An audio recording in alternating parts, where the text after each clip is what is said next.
Welcome to Sports Beat KC, the Kansas City Star's daily sports podcast. It's Monday, April 24th, and I'm Blair Kirchhoff. It's NFL Draft Week everywhere, but especially in Kansas City. I can see final preparations on the build-out at Union Station from where I'm sitting. It's going to be a great event. We kick off our coverage this week with this topic. How many former Kansas City area high school players will be selected in the draft? We usually have a couple taken. The last one in the first round was Isaiah Simmons from Olathe North back in, I think it was 2020. I think there could be a couple taken in the second round, including Kansas State defensive lineman Felix Anudike-Uzomah, who's from Lee Summit. On today's show, we're going to talk NFL draft prospects from Kansas City area, and we're going to talk to one of them, Ikenna Enechukwu, a defensive lineman from Rice University. He played at Ruskin High, projected to be a Saturday draft pick. That means somewhere in the 4th, 5th, 6th, or 7th round. We'll also speak with Preps KC managing editor Dion Clisso, who breaks down area NFL draft prospects from a Kansas City perspective. Okay, let's get started. We'll talk to Dion first, and after a break, we'll catch up with Ikenna Enechukwu. Dion, I don't know if you know this, but an NFL draft is soon upon us. And maybe you heard that it might be in Kansas City. I don't know.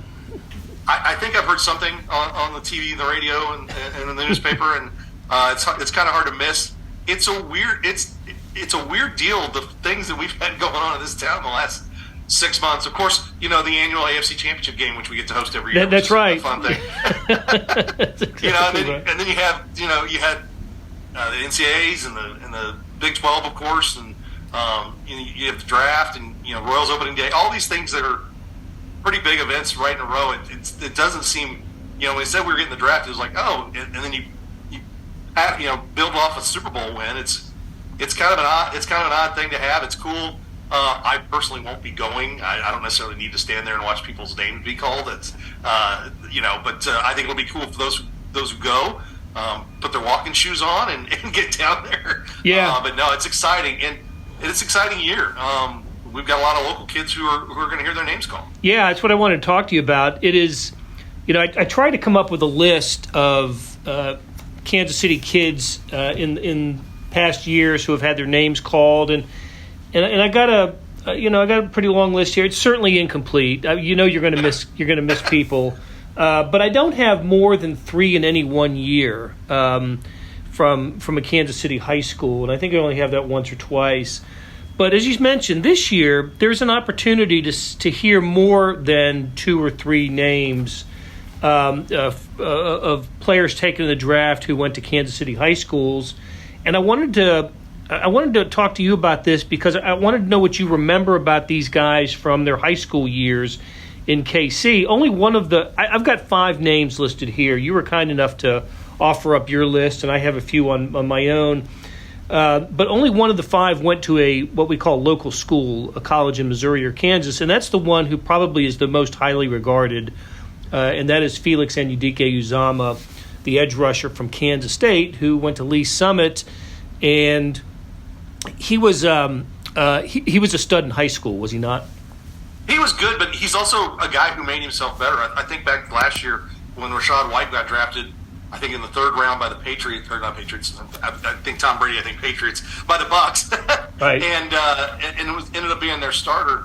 Felix is a guy who was a really good high school football player. One of the better guys. I think he was all state his senior year. But, was a bit of a project. And I remember back when my nephew played at Blue Springs, and he was a junior when Donald Stevenson was a senior. And when Donald Stevenson got drafted by the Chiefs, my dad's like, that kid was not that good. I'm like, well, sometimes it's a piece of clay that they take and they mold. And I think Felix went from a good high school player who could play in college to a guy who has a chance to make a major impact at the NFL level because he's worked and gotten better, had good coaching as well. So, he's a guy who, given the opportunity, kept making himself better.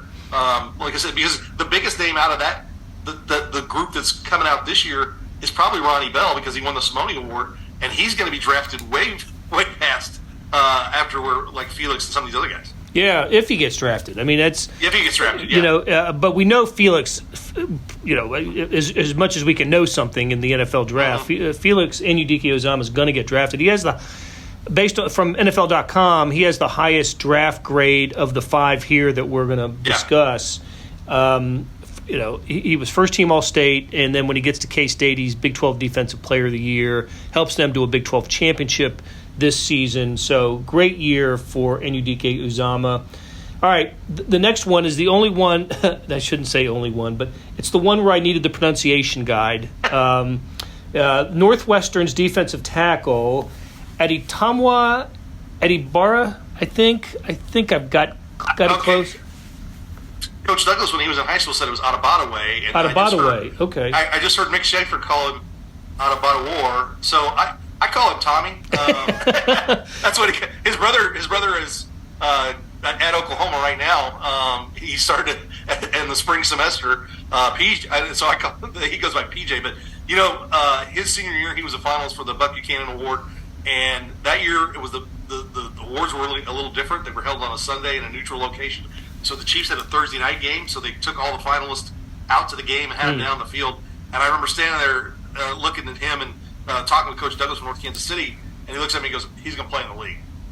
I mean, he just was flat out, and he's a really talented guy and outstanding player his senior year, and did a great job at Northwestern. And he's an impact guy too, and he's a workout warrior type guy, and he's really and a really good football player. So it was fun to see him take those steps, much like Felix did.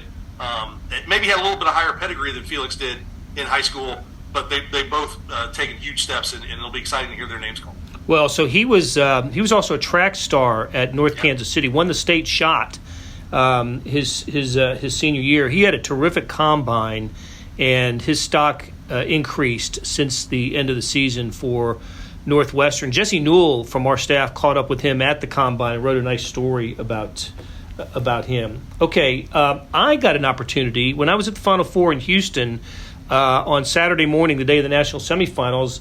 I was staying at a place near Rice University, and I was able to just walk over to campus and speak to Ikenna Enechukwu, the defensive end from Rice, who did not come out of Kansas City as a heralded high school player, and he redshirted in his first year at Rice. But this is another guy that has made himself into an NFL prospect and looks like he's going to get drafted. He's got a low round draft grade, like a Saturday round draft grade, but wrestled at Ruskin High and thought he had maybe had a future in wrestling, but turned out to be a pretty darn good football player. Like I said, defensive end. What do you remember about Enechukwu? Well, he's kind of the group that got things turned around at Ruskin. His senior year, their numbers were really low. Their coach, William Perkins, I think it was maybe his second or third year, and that Ruskin was a place that had gone through like head coach, like 4 and 5 years kind of thing. And Coach Perkins took over, and his group of seniors, there weren't many left this senior year. I think there was just a couple dozen kids, that were left on the field that year. But they really kind of laid the groundwork for that Ruskin turnaround. I remember his recruiting, and it was one of those. He was the biggest recruit to come out of Ruskin in a long time, and it really helped. You don't know if that means anything to other kids when they see a kid go on to play college football, and that gets more numbers out and helps that program turn around. And they actually beat Raytown in a playoff game his senior year, and kind of stunned Raytown that I think was maybe looking a little ahead. But I think it's the last playoff win for them in that time. But he really helped turn that program around, and exciting to see him in there as well. Like I said, it's one of those years where we just have a lot of players. Yeah, look, he was a guy. He told me that he's never since then he's never been on a team. He hasn't been on a team finished with a winning record. But Rice went to a bowl game this year with a sub 500 record, and he's really looking forward to the draft. He told me that he obviously wasn't one of the. I think it was 17 players that the NFL invited to come to Kansas City. There's going to be 17 players here that'll get to hug the commissioner. But he said he might be wandering around, down Liberty Memorial. He said it'd be pretty cool to hear his name called. Would he just raise his hand in the crowd and come up on stage? I mean, that's me. I think all the local guys should do that. Absolutely, like, hey, I'm here. Absolutely. Okay, let's go back to Ronnie Bell. I remember that was a big recruiting story. Ronnie Bell out of Park Hill High. and of course he left the area to go to Michigan. Had tore his ACL a year ago, right? 2021, missed the season, but came back strong for this past year. Probably going to get drafted late, right, on Saturday. But take me back to his recruiting story. That was, there were some local schools that were hopeful that he'd stick around. Well, he was a basketball commit. Yeah, Missouri State. That's right. And I think people, I don't want to say they slept on him in football, but I don't think really anybody thought he was going to play football. In fact, I'm trying to remember if he had signed his letter of intent or not. I mean, I know he had committed to Missouri State, but his senior year, he just blew up. I mean, he had a huge playoff game against Rockhurst, scored 3 touchdowns. Against Lee Summit, I think he scored 2 or 3 touchdowns. In fact, the funny thing about that Lee Summit game is they came out in the first half and pretty much blank covered him and didn't get him the ball. And so Park Hill just said, okay, screw it, we're just going to hand to him on a jet sweep, and he scored 3 touchdowns in the second half of that game. That's how dynamic of a player he was. They lost to Blue Springs in the semifinals. He had a pretty good game there. But then, Jim Harbaugh comes in and swoops in and gets him. Now, I don't know if it's common knowledge, but Jim Harbaugh's wife's sister lives in Blue Springs and is married to the former Blue Springs South basketball coach, now assistant AD, Jimmy Kane. So Harbaugh even had a Michigan camp at Blue Springs South a few years back, and so he actually has some pretty good ends of what's going on around here, and he swooped in and got Ronnie Bell, and it was kind of a crazy thing, and I know that as a Missouri fan, I was not very happy that they weren't in on him. Now, that's a former regime there. There was regime change there, one that I was very happy with. But no, it's one of those things. There's always a local guy who gets out, and I know that KU, K-State, and Mizzou wish they had. There's always 1 or 2 a year, and Ronnie was one of those guys. And he burst as a freshman in Michigan. He came out and made big plays, and dynamic guy. I think he can be a receiver in the league, but he may be a return guy, a high level return guy in the league. And really, I think it just depends on what system he gets into in terms of receiving. If he gets in the right system, but dynamic guy, definitely one that everybody remembers winning the Simone that year, in a really tight race, and a really fun guy to watch play football, and looking forward to watching him on Sundays. Okay, and the last one we'll talk about is another wide receiver, Mitchell Tinsley, Lee Summit High. Was only in Kansas City at Lee Summit High for 1 season, and went to Hutch after that. Signed with Western Kentucky, and then 1 year at Penn State. Had a good year, 51 catches, almost 600 yards, 5 touchdowns. He was only here briefly. Do you have any memories of him? I don't. And that's one of those things that sometimes when you're on – and Lee Summit, I think that year was like a 500 team. And that's another one of those guys. That's kind of the Rashad White road to the NFL. Rashad wasn't even starting tailback on his team. They had a guy who was really good who never went to college, but Rashad was a slot guy, and Tinsley's kind of the same way. That they sometimes these guys slip through, and you look up one Saturday night and they're playing college football, and you're like, wait a second, I remember that name. And the next thing you know, they're playing in the NFL. And that's how I with Rashad White one night. I'm sitting there watching that game, and I text the former center coach Brian DeLong, and I'm like, hey, is that your Rashad? He's like, yep. And that's hats off to Tinsley. You can be the beauty of how things are now. We see it in basketball and football now with the transfer portal. You can start small and work and work and work. It's not like it used to be where you go big and come back small. Right. You can start small and go big now. If you got the time and you put the work in and put up the numbers, you can work your way up the ladder very easily. And it's exciting to see. And I'm excited for him. Yeah, fewer obstacles along the path now for athletes, that's for sure. All right, you mentioned Rashad White a couple times. He was one of 2 Kansas City high school players taken in last year's draft. The other, of course, Skylar Thompson, Fort Osage, seventh round pick of the Miami Dolphins, and got to start a playoff game for the Dolphins this year because of the Tua injury. The last first rounder to produced by a Kansas City high school, Isaiah Simmons out of Olathe North in 2020. Pretty good ball player, a linebacker with the Arizona Cardinals. Yeah, no, he's a guy who outstanding athlete, went to Clemson, made huge impacts there.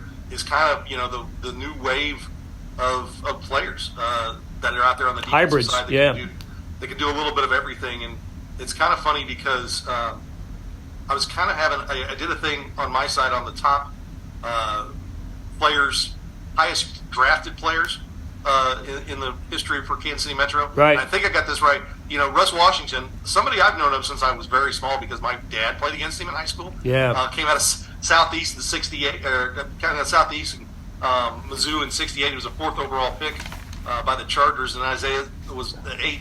And then a guy named David Verser from Sumner in 1981. And I was actually texting back and forth with Dave Stewart about this, and he's like, "Yeah, that wasn't a great draft pick."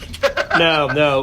He did go on to David Verser did go on to be a social worker and a police officer in Cincinnati. So he did. Even that, yeah, he was a returner, but that's a guy you would have thought there was some other guys out there that were higher picks.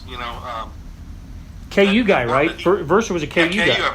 KU guy out of Sumner. So yep. Yeah, no, those are the 3 guys. But the Russ Washington, and Isaiah Simmons still making a huge impact in the league and things like that. And I remember just different guys who when Evan Bain got drafted, and then of course Drew Lock and those guys that we've covered in our time at Preps KC. It's fun to see those guys play and Charles Harris, a guy who didn't really have any offers going into the postseason.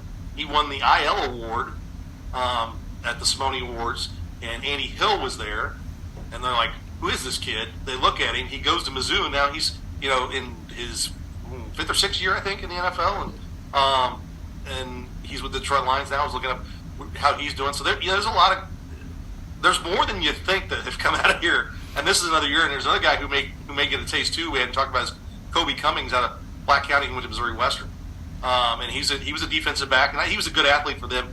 Another guy who's got some good measurables. I don't know. I mean, I know the Chiefs had him in, so that'll be interesting. But if you can play that position, they're going to find you, no matter if you're drafted or not. So, and just a couple of blasts from the past as well to add to the list. Josh Freeman was a first-round pick in 2009 out of Grandview. Alden Smith, another first-round pick in 2011. I think, anyway, my opinion of the best high school football player, or the best player from a Kansas City high school to have the top NFL career is Darren Sproles.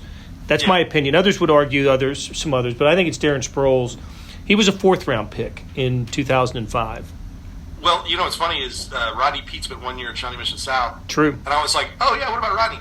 Rodney was drafted in the 6th round and played in the NFL for, 15 years? Yeah, had a long career. Was a starter for a long time for the Lions. And, it's funny to, where some of these guys, that you think about, oh, that guy had to be like a 1st or 2nd round pick. And you go back in their 3rd and 4th round picks. And the guy Braden Smith, who was a 2nd round pick, I think, by the Colts. There's a guy who's, starting offensive lineman in the NFL, and he never won. He was a finalist for the Buchanan Award 3 times and never won because he lost out to 2 guys who were NFLers on their own, in Evan Bain and Elijah Lee. So it's like that's kind of the spot you want to look at if you're. We tend to put out that position as much as anything, the defensive offensive lineman. Malik Collins, who's a starter for the Texans and had a good game against the Chiefs. That's right. Yeah, he sure did.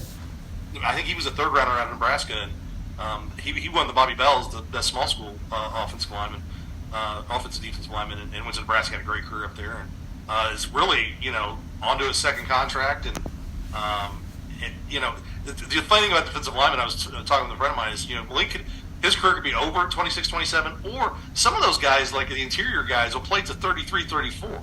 Yep. Because it's not a quick burst spot. You're not trying to get off the edge, and if you lose a half a step, it changes your game. You could be a big guy in the middle who moves his feet pretty good and is good with his hands and play a long time in the league if you want to. So Malik's off to a great start in his career. So the draft is always interesting and fun, and some years I pay more attention to it than I do other years. But the Chiefs drafting late the last few years is always interesting to see how they do there. But no, it's a good time, and I think if anybody goes, hopefully we'll have good weather.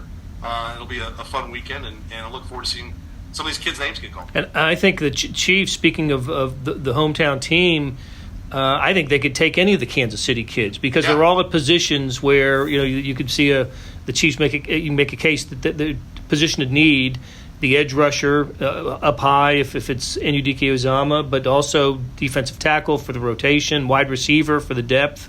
I think it's possible that the Chiefs could take any one of these, and I'm struggling to come up with the last Chiefs player drafted who went to a Kansas City area high school. I'm sure I'm missing someone obvious, and I'll make a note of it. Donald, but that's been a decade ago. That's been more than a decade ago because he was like 2010, wasn't he? Who is that? Donald Stevenson. Oh, yeah. Blue Springs, right? Yeah. Yep. Yeah, he played his senior year at Blue Springs, and I mentioned earlier my father's reaction, and I tried to explain to my father that he was 6'5", 300 pounds in high school, and in high school you could take a 5'8", 175 pound defensive end and say run around him. Right. It's like it's not apples to apples, and plus he was a bit of a project. He came from Kansas City Central, and his first year at Blue Springs was a huge learning curve for him, and so that and he went on to Oklahoma and continued that. And he played in the league. He played a couple more years after he left here, I think. He did, right. I think he may have gone to the Broncos. I'm not 100%. Yeah. So, he had I think he may have gotten through his, 4 or 5 years, which is kind of the goal for those guys, if they can make it through and maybe get a second contract. But, no, it's fun. I know that I remember the year Evan got drafted because that was kind of a fun year. And then, like Drew and Skyler last year getting drafted was great. And then, them going through their quarterback room, and I don't know why anybody ever would have thought playing behind Teddy Bridgewater and Tua Tagovailoa that the third stringer might have a chance. Yeah, that's right. I don't know. And nothing. Skyler had injury history.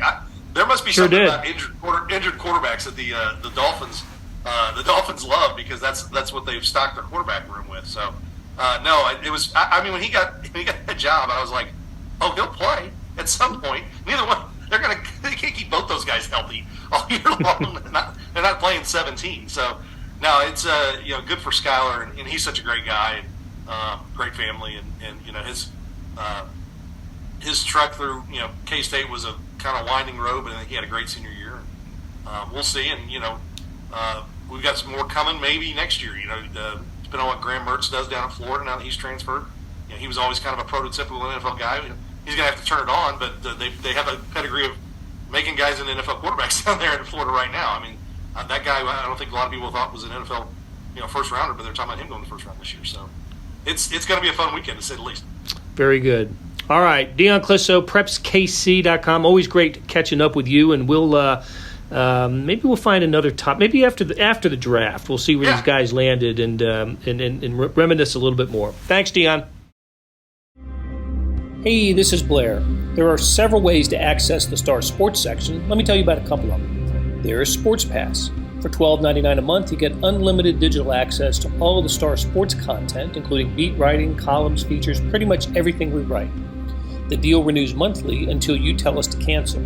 For $159.99 a year, you get everything the Star has to offer digitally, including sports and the e-edition. Go to kansascity.com and drop down to the bottom of the page where it says Start a Subscription for more information. Your support has never been more important. As always, thanks for reading and listening. While covering the Final Four in Houston earlier this month, I made it over to Rice University and caught up with Ikenna Enechukwu. He's a defensive lineman who hopes to hear his name called at the NFL Draft this week. Enechukwu attended Ruskin High, where he marched in the band and wrestled as well as played football. He tells us about his NFL Combine experience and his NFL Draft hopes. How about your sports background? What did you grow up doing and playing, and what was available to you? Yeah, I really wasn't playing sports at all until about 8th grade. Before I was just doing band. Then I started. I heard about that. Yeah. I started football 8th grade. I also started wrestling that year. So I was doing football and wrestling. At the time, I thought I was going to be a better wrestler than a football player. But yeah, just things turned out football ended up being my main sport. Mm-hmm. And I read somewhere, and I didn't realize this, that winning football seasons haven't come easily for teams that you played for. Yeah, it haven't came at all, honestly. I hope the curse breaks this next year. Yeah. But regardless, wherever I go, if it's the best team or the worst team, I'm gonna build them up. This way I've been trying the past years. I love that though. That's part of the reason why I stay at Rice. I see something take it from the ground up. That's more meaningful than just ring chasing and just being somewhere that's it's just given. You're just on the roster. You're just getting a free ring. I want to earn it. I want battle with adversity. That's what I feel like it's gonna grow me as a person. That's something I can, like, take back to, like, my friends, people who look up to me at Ruskin and whatnot. And this season at least ended in a bowl game. It did, yeah. Like, dude, like, it was just a great experience being at that bowl game. Like, I was just, like, having so much fun. It was like just the ultimate, like, Christmas celebration. Cause, like, this is, like, last time I really, like, hanging out, like, all these guys in the same place. Like, it's like, yes, like, really last time that team was gonna be all in one place. And it was, like, so fun. I got done with it. I was like, man, like, we should have been doing this every year. But I'm hoping they get to where the bowl game is just, like, the standard. Right. You went through the combine experience. Mm-hmm. How did you find that? I found that to be just amazing. Like, just when I said, like, I mean, when I first got the invite, I was like, yeah, awesome. Now, like, people like tell me, well, you go to the combine, it's big time. Now I realized, I was like, whoa, I'm at the combine. Like, yeah, at first I was just like, it was like, I was just like wired in. I'm just like, like anxious about, like, just trying to, like, be like get fast and stronger. And that like really didn't set to me like, oh wait, this is like the NFL combine. This is like what I've been dreaming of since I started playing football. I was like watching it on TV all the time, like dreaming about myself, like being in it. Like now, like I'm literally in it. Like this is like I walked in the stadium, like wow, like this is really it. This is like when I was in there, it felt so real. Like it felt like, yeah, I really belong here, and it's like I felt good. You did feel. I mean, you felt like you were, you did belong. Mm-hmm. Yeah. I mean, look, your measurables must have been really nice. I mean, your size is great and everything. What did in the interview part of that? What did those? How did that go for you? What were the things that they asked you about that kind of surprised you, or that you felt comfortable talking about? Yeah, honestly, I felt my interviews were great. I feel like it's something that like really might help my draft stock because I feel like I'm a good person, a well-spoken person. I feel like I'm a good like leader in the way I speak, and I feel like there weren't really too many curveballs and questions. I feel like I was ready to handle most questions. I had good answers for most questions, especially at the combine. I feel like I answered questions really good. Like the football-based questions. I feel like I'm a good speaker of football. I love to talk ball, honestly, and. Yeah, I think the biggest curveball actually was seeing the assistant D-line coach my freshman year at Rice. I used the first person to interview me at the combine, and I was like, oh, that was something I was not ready for. So he didn't jump to he didn't go to the get to know you questions. He just went straight to the film, straight to the whiteboard. Is he with a team now, an NFL team? Yeah, he's with the Lions. With the Lions, mm-hmm. Okay. I guess I don't know exactly how it works, but are there a certain number of teams that you talk to there, or do they invite you to come talk to you? How does that work? Yeah, like everybody just comes to the middle area. Then like the teams are like on the outside of the room. Yeah. So like, you'd be like a table like this, and like all the teams would be on the outside at their own like stations. Then like they have somebody come grab you and then bring you back to where they are. Okay. How many teams grabbed you? So at the All-Star game, I counted 25 teams I talked to. Then at the combine, it was probably like much fewer. I probably might have been like just like to fill out the other 7. Okay. So probably like at most 7. I'm not sure. I think there was like maybe at least one team that like interviewed me twice. Okay. But I don't remember which one. Okay. So did you leave that experience feeling good? I mean about your future in NFL and. Oh yeah, I felt great. Like honestly, like.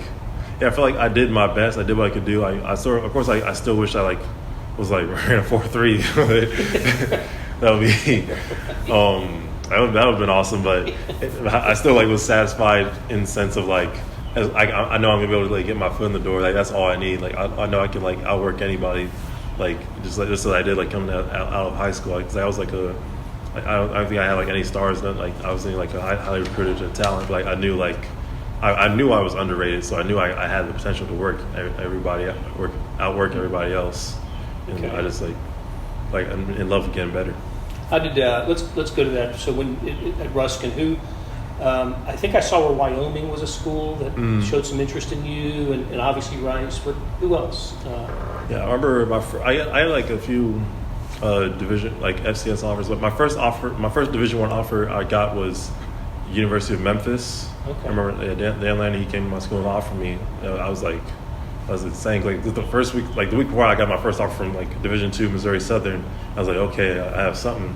Then the next week it's Memphis University. I was like, wow, Like, yeah, I was like this is big time.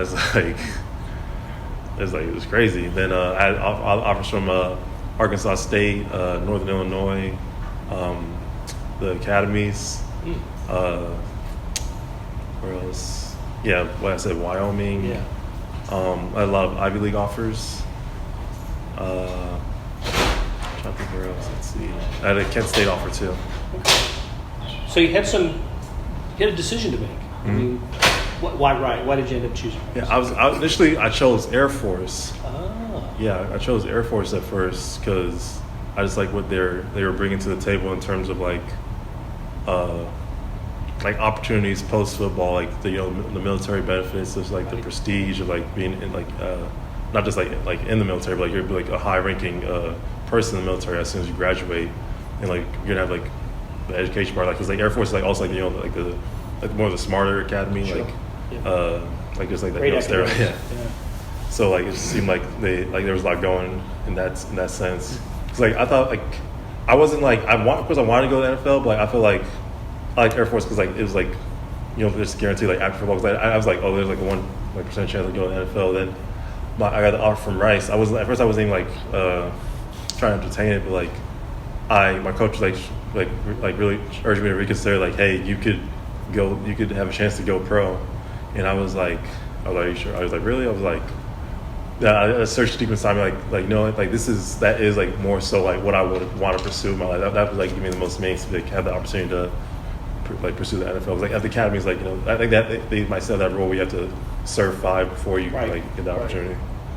Well, and with Rice, you kind of get the best of both worlds, right? I mean, you get the academic reputation, and it's a great school, and football program that has a history and tradition here, and so since COVID, people have had opportunities to free transfers. You could have gone anywhere, but you came back here and played your entire career here. I assume you're glad you did, but did you ever entertain a thought of maybe trying to see how you could measure up in an SEC or Big 12 or Pac-12?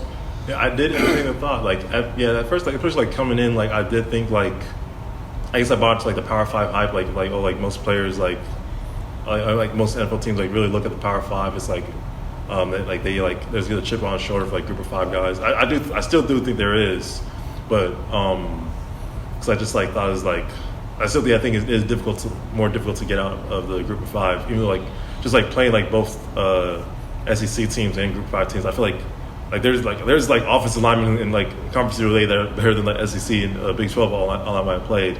Like, we played USC this past year. Like that's definitely not the best of the line we played the whole year. Yeah, and it's like, I think it's like there's like great football players everywhere. Yeah, but for me, I really chose to stay at Rice because, well, first thing is like I found out like I realized like it is possible to go to the NFL from Conference USA. I knew like it's not like some shot. You just have to like if you're good, like you're gonna be good wherever you go. And I used to joke about like if I had like the same like numbers at like SEC school, I'd be like 2 rounds higher. But at the same time, it's like it just meant more to like finish out with Rice. Cause like we were like not having like we were having a lot of losing seasons, and I like still wanted to be like that. Like make that change. Because if I just like walked out like while this university was like not doing good, like how I be able to like give a speech like Ruskin of like how to like change the culture, like how to like turn around a program. That's like one of the things like I'm trying to figure out like how do you turn around a program, and I feel like it just meant more to stay at Rice, not just like I'm trying to turn around Rice. Is like I am Rice. Like I get to decide like what Rice is. Like I get to like show off, like represent it, and like show like be the face of Rice. Like say I am Rice, and I'm gonna like be in like the driver's seat, and like help change things around instead of just like saying Rice is bad. No, it's like I have to like take ownership, take accountability. Like I'm a part of like what the destiny of like the team is. Right. And like we said, I mean, going to a bowl game was a big step for this program this year.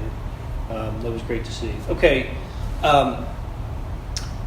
The draft, as you noted, is in your hometown, and I know we're still 3 weeks away from, or more than 3 weeks, almost a month. Have you decided where you're going to spend the draft period, or are you going to stay here, or? Yeah, definitely. I want to be in the city. You want to sure. be in KC? Yeah, I'm not sure if I'll be like in back to the event, but I do like want to just like go over there, like just walk like up, maybe like take a selfie, and be like, hey, show my grandchildren, like, yeah, I was there in Kansas City. Like, yeah, I just feel like it was like the fact that it was like Kansas City, like this year, I feel like it just a sign like that I have to like declare this year, like yeah, it's like probably like it's like it just like the stars lining up, like yes, I just had to. So you think you might find yourself wandering around the Union Station area? For sure. Might go there in a couple of days. Yeah. Well, they got a big fan fest they're going to have up at behind the Liberty Memorial. That big lawn behind the Liberty Memorial is going to be where all the fan fest stuff is, and the fans are going to be sitting on the hill, in front of Union Station that goes up to the Liberty Memorial. They're expecting about 100,000 people. Oh there. Man. Yeah, like a Chiefs or Royals parade. Yeah, I remember I was always like at Rice, so I missed like both the Chiefs parade. Yeah. And then the Royals one, I don't know why I didn't go that one. I wish I could have gone to it, but no, I didn't have the ride.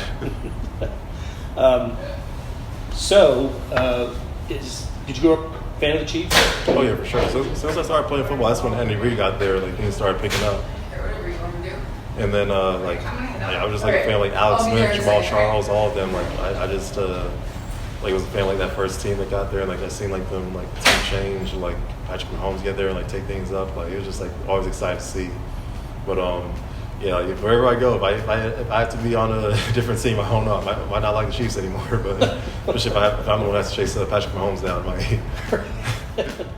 That'll do it for today. Thanks to our SportsBeat KC production staff of Randy Mason, Monty Davis, Jeff Rosen, and Scott Chasen. Tip of the cap to Ikenna Enechukwu and to Dion Clisso for sharing their insights. Today's morning sports edition was 29 pages packed with NBA and NHL playoffs, the weekend in golf, tennis, and baseball, and of course everything NFL draft. Find it at liveedition.kansascity.com. Thanks for listening, and we'll be back soon with another SportsBeat KC, where we talk sports in Kansas City every day.